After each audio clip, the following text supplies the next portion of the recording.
날마다 숨 쉬는 순간마다 내 앞에 어려운 일 보내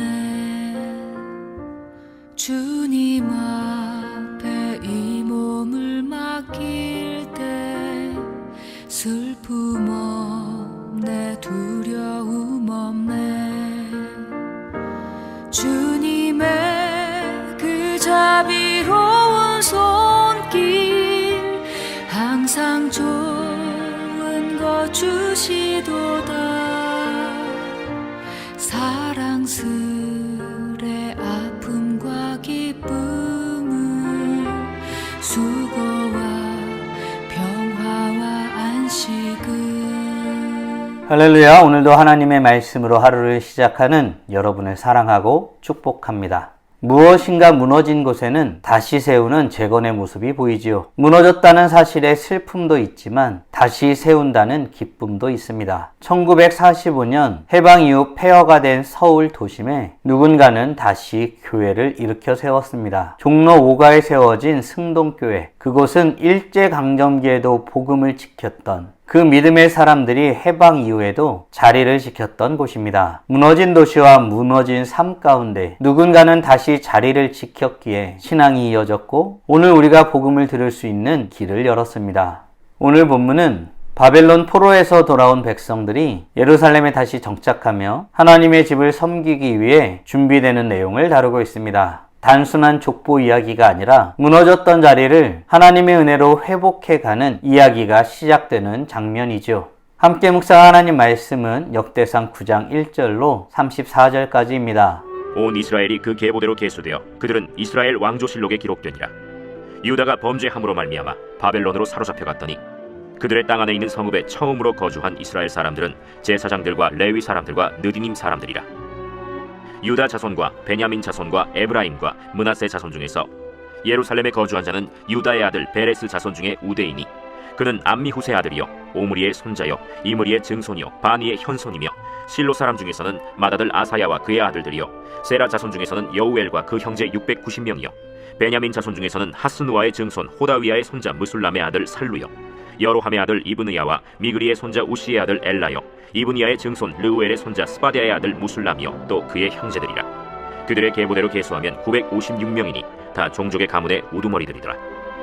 제사장 중에서는 여다야와 여호야립과 야긴과 하나님의 성전을 맡은 자 아사랴이니 그는 힐기야의 아들이요 무술람의 손자요 사독의 증손이요 무라요의 현손이요 아히두베의 오대손이며 또 아다야이니 그는 여로함의 아들이요 바스훌의 손자요 말기야의 증손이며 또 마세니 그는 아디엘의 아들이요 야세라의 손자요 무술람의 증손이요 무실레밋의 현손이요 임멜의 오대손이며 또 그의 형제들이니 종족의 가문의 우두머리라. 하나님의 성전의 임무를 수행할 힘 있는 자는 모두 1760명이더라. 레위 사람 중에서는 무라리 자손 스마야이니 그는 하수베의 아들이요 아스리감의 손자요 하사베아의 증손이며 또 박박갈과 헤레스와 갈랄과 마따냐이니 그는 미가의 아들이요 시그리의 손자요 아삽의 증손이며 또 오바디아이니 그는 스마야의 아들이요 갈랄의 손자요 여두둔의 증손이며 또 베레기아이니 그는 아사의 아들이요 엘가나의 손자라. 느도바 사람의 마을에 거주하였더라. 문지기는 살룸과 악국과 달몬과 아히만과 그의 형제들이니 살룸은 그 우두머리라.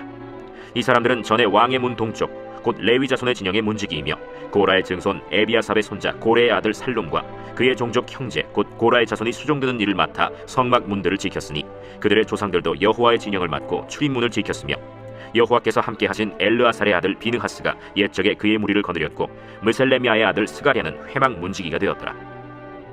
택함을 입어 문지기 된 자가 모두 212명이니 이는 그들의 마을에서 그들의 계보대로 계수된 자요 다윗과 선견자 사무엘이 전에 세워서 이 직분을 맡긴 자라.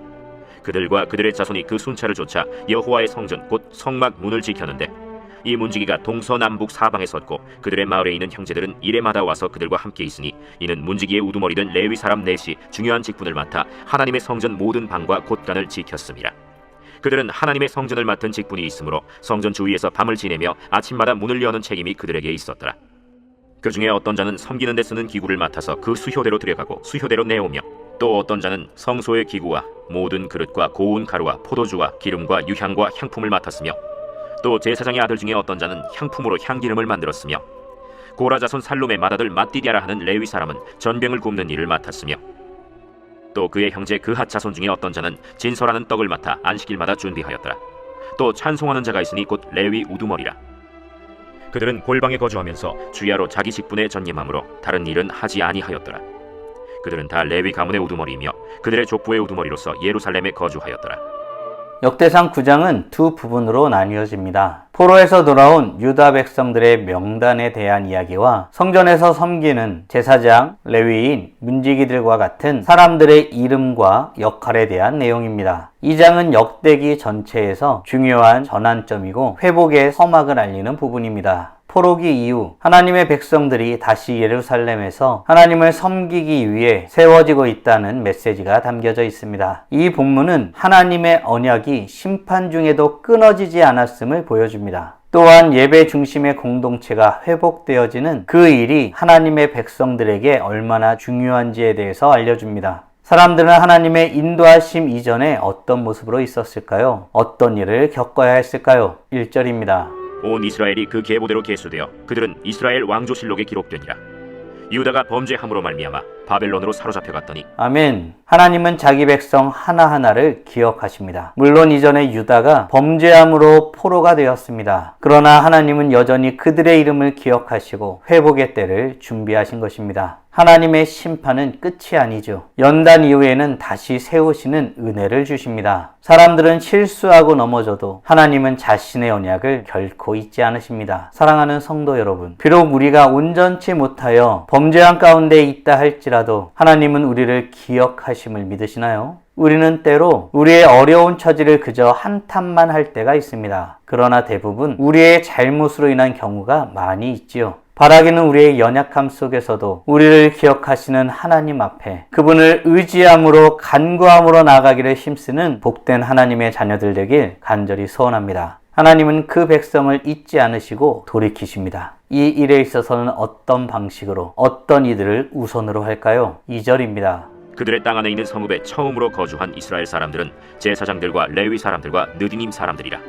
아멘. 돌아온 백성들은 예루살렘에 처음으로 다시 자리를 잡습니다. 예루살렘은 무너졌던 곳이었지만 그들은 다시 그곳을 선택했습니다. 그리고 하나님은 그곳에 성전에 봉사할 제사장과 레위인 그리고 느디님 사람들을 거주하게 하셨습니다. 이는 이스라엘을 성전 중심으로 재건하기 위함입니다. 사랑하는 성도 여러분, 우린 어떤가요? 우리의 삶은 하나님을 예배하는 것으로부터 세워짐을 믿으시나요? 주님의 일을 다시 시작하는 자리는 위험하고 불편할 수 있습니다. 그러나 그것이 바로 은혜의 통로가 됩니다. 무엇보다 그 자리가 예배의 자리가 되지요. 그리고 그 예배의 자리가 세워질 때에 놀라운 일들을 경험하게 됩니다. 바라기는 오늘 우리도 하나님이 보내신 자리, 그 자리에 예배의 자리를 세워나가기를 힘쓰는 복된 하나님의 자녀들 되길 간절히 소원합니다. 그렇다면 다시 예배의 자리로 세워진 그 자리에는 어떤 일들이 일어날까요? 33절, 34절입니다. 또 찬송하는 자가 있으니 곧 레위 우두머리라.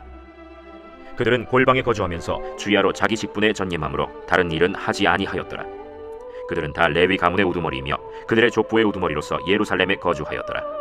아멘. 하나님은 무너졌던 성전의 사역도 다시 세우십니다. 성전의 문지기, 찬양하는 자, 제사장의 사역이 다시 일어납니다. 이들은 단지 일하는 사람이 아니죠. 하나님의 임재를 지키는 사람들입니다. 오늘날 우리의 삶도 하나님을 예배한다는 참된 의미를 회복하길 간절히 소원합니다. 이는 단지 행위를 한다는 뜻이 아니라 하나님의 임재 가운데 살아간다는 뜻이기 때문입니다. 사랑하는 성도 여러분, 오늘 우리는 하나님의 백성들이 다시 예루살렘에서 하나님의 전을 섬기기 위해 세워지는 것에 대한 내용을 묵상하였습니다. 다음 질문들을 통해 말씀을 정리하고 더 깊게 묵상해 보길 원합니다. 나는 하나님 앞에 어떤 이름으로 기억되기를 원하시나요? 아울러 하나님은 무엇보다 우리의 예배의 자리가 회복되길 원하심을 믿으시나요? 우리가 예배자로 살아가기 위해 지금 당장 할 수 있는 일은 무엇이 있을까요? 묵상하신 대로 주님 앞에 나아가 찬란하게 빛나길 간절히 소원합니다.